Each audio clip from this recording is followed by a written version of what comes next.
Hey guys, it's Jouelzy. It's time for another Pop Snark. We talk about everything from the low brow to the high brow, as long as your eyebrows are on fleek. And I know you're like, where has Pop Snark been? It's been 2 whole weeks, but girl, what did I tell y'all? I wasn't doing a Pop Snark until I got my Stay Blessed and Unbothered month. They are officially in, and you can order them at shop.smartbrowngirl.com. And since I'm so excited, this week is a very special drink. I finally went to the black-owned Hank's Ice Cream Parlor in downtown Houston. My nephew and my sister here for the weekend, so I took them for some ice cream. My nephew was actually very nice to me because he licked the bowl clean and got their banana pudding ice cream, which is awesome. And then I mixed in some ginger beer because I wanted to put liquor in it. My favorite, Crown Royal Maple. It is good, girl. Clink, clink, clink, clink. It is 2 o'clock in the morning and I'm really recording this Pop Snark because it ain't no way that I could put up any other video before I put up this Pop Snark. So this is dedication. This is love. I love y'all so much that I have heard y'all request for starting a book club. We're not there yet. Still getting it together. But in the meantime, in between times, we are getting much closer to that and hopefully putting out a podcast. I have launched the Smartbrowngirl Jouelzy bookstore at books.jouelzy.com. Currently, it lists all my book recommendations. I also have a book list for the avid reader, for the person who's just starting out and trying to figure out what book should they pick first. And I also will keep up to date a current book list of books. Like, I incessantly am ordering like 2-3 books a week, and I read about 2 to 3 books per month. I finally finished Tiny Heats and Coats Between the World and Me. Absolutely love the book. I will be doing a review once I finally finalize the model for the book club. That will more than likely be the first book that we read together. So I'll have links down below for everything I just called out. Super happy to finally have the bookstore. This is the way that you guys can support. It is all Amazon affiliate links. However, if you use any of the links that I post or purchase books through the bookstore, it will take you through to Amazon, whether you're international or United States based. And this is another way to help me monetize Smart Brown Girl and launch some of the things that you guys are asking me, specifically the podcast and the bookstore, which both cost me money up front to produce. And so I just want to be able to do it correctly and not slam you guys with 100 and million one sponsored videos. You know, I can only do but so many wig reviews and so many other sponsored videos. I want to stay true and integral to my content. BuzzFeed is still shading the shit out of Daisha. If you don't know who Daisha is, there's only maybe 3 or 4 black girls who are consistently featured in the BuzzFeed videos. Aside from Quinta, she's the black girl that's featured the most in BuzzFeed videos. And they had Instagram popular makeup artist Bella DeLuna in to do her clown contouring that has gone viral. I get why Bella did it, in that people slam her for being a makeup artist, and she's like, okay, you want to make fun of me? I'm gonna make fun of myself and still show you my skill. Except she only skilled at doing her own makeup, which was a shame, because when she went to do makeup on these 3 other women, 2 of them, one was Asian with pale skin, the other one I'm assuming is a white woman, and then Daisha, who is brown skin. I personally think the only one who really looked good was the Asian woman. But Daisha looked straight up casket sharp, tragic, gray as fuck, like, girl. And so now Bella DeLuna's Instagram is private, and she's claiming that BuzzFeed supplied her with the makeup and she just didn't think to ask for a darker contour palette. But like, if you a real makeup artist, you always bring your own kit. Like, even when I've been to photo shoots and video shoots where the makeup has been provided, and the makeup artist still always brings their own kit for backup. That's just A1, day one of being a professional makeup artist. And this is a good and clean lesson, because they should look like what makeup artists really be looking like before Facetune.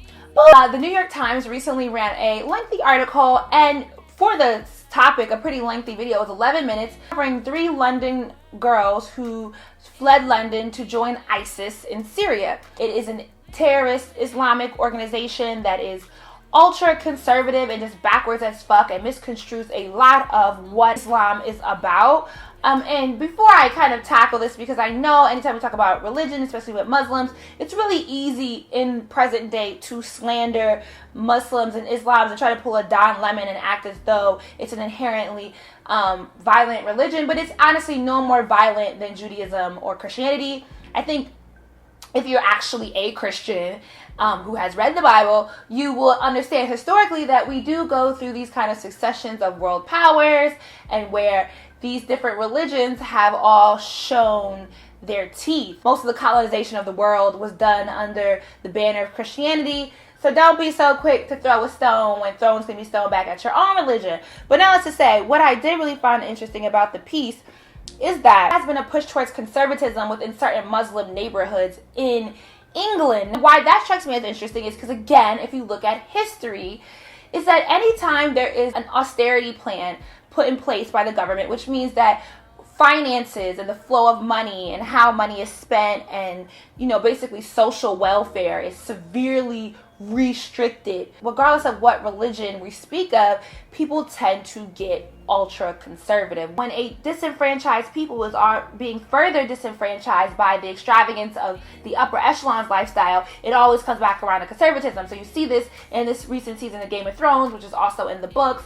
You also see this in the history of Iran, America, post the recession with the rise of the Tea Party. This manifests itself in so many ways. And so when I'm watching this, I think if you understand the historical context of how this has manifested in other places, you won't think that this is something that's only indignant of Islam.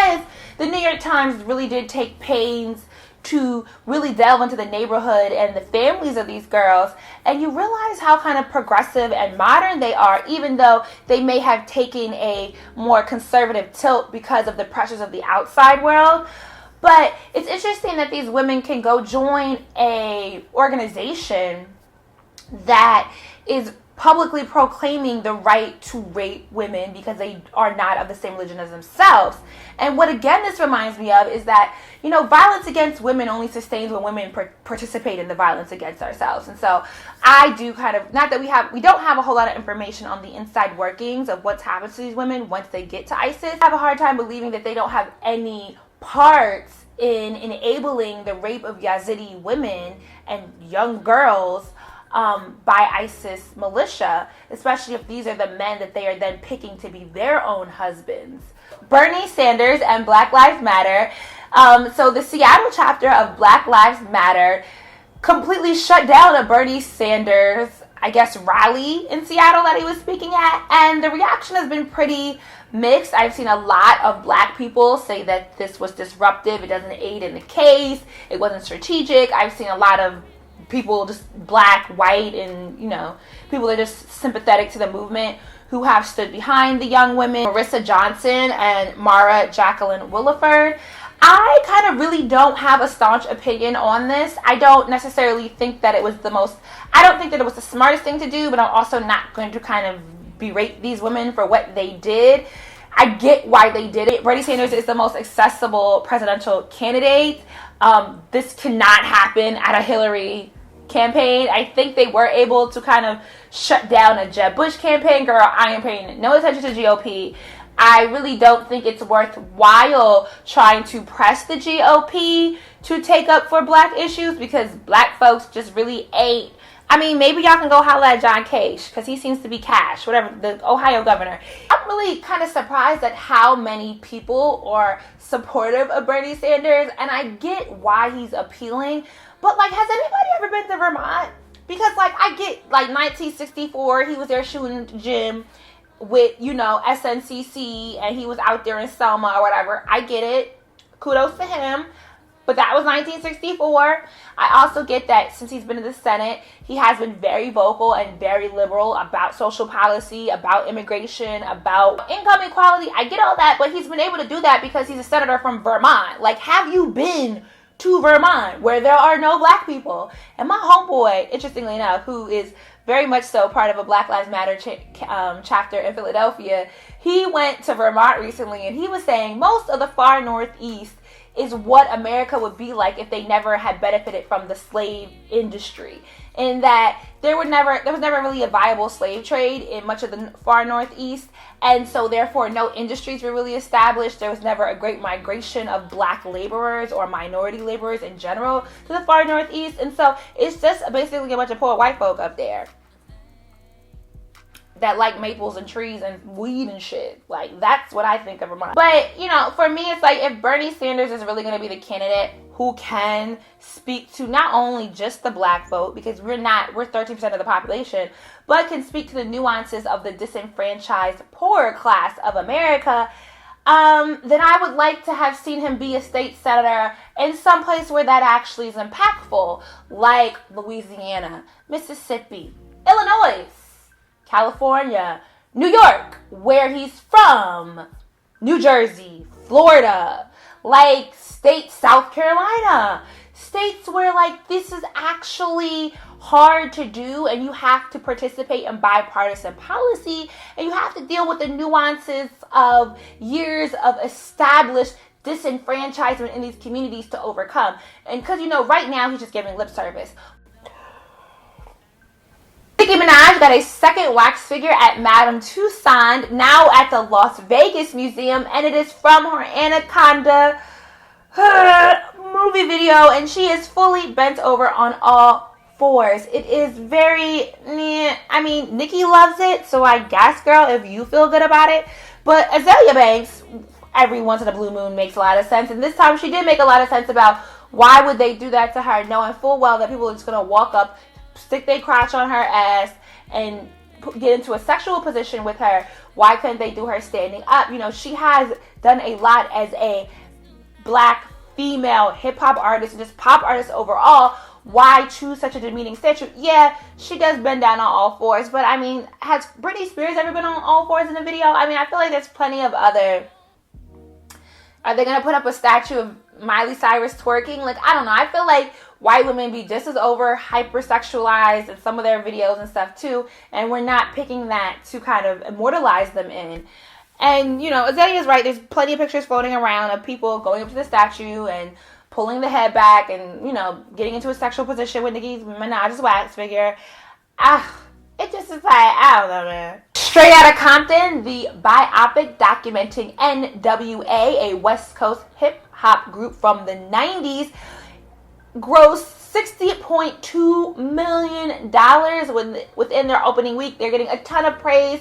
I am slightly conflicted about actually going to see the movie. It is directed by F. Gary Gray and produced by Ice Cube and Dr. Dre, all three black men. But we take it back to the casting call that came out for the light-skinned pretty girls last year, and casting, you know, all the less than characters as dark-skinned women, which is super offensive. And then, you know, the conversation that has come up around the abuse that NWA not only spoke of misogynistically in their music, but also actually physically did to women, including Dee Barnes and Miss Chalet and all these other women, and it being completely skimmed over in the movie. And then the response from, not only was it skimmed over, because I get not showing it in the movie, but when it's brought up and addressed, just the way that it's been dealt with, where Ice Cube is still misogynistic as ever at 46, talking about the difference between classy women and hoes, whatever that means.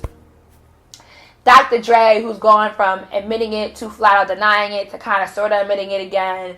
It just doesn't seem like there's just not a lot of respect for black women. But then I do see people like Ava DuVernay and black women who I do respect, who have gone to see the movie and absolutely love it. It bothers me the way that they have talked about women. But I think I'm going to go see it because overall I still heard that it's a really, really good movie. But let me know, have you guys seen it, and what have your thoughts been about the approach to women both in the movie and the discussion around the beating of women? I will also link down below to a piece written for Gawker by Dee Barnes, the woman who was most highlighted for the beatdown that she took in public from Dr. Dre over a TV episode that she hosted on, I think it was like on MTV or something. And so Dee Barnes not only wrote a review of the movie, but she's also talked about her experience, and then the post kind of blackmailing that's happened to her in Hollywood with trying to get another job as a writer and host, and then how the guy who ended up directing Straight Outta Compton was actually part of the production crew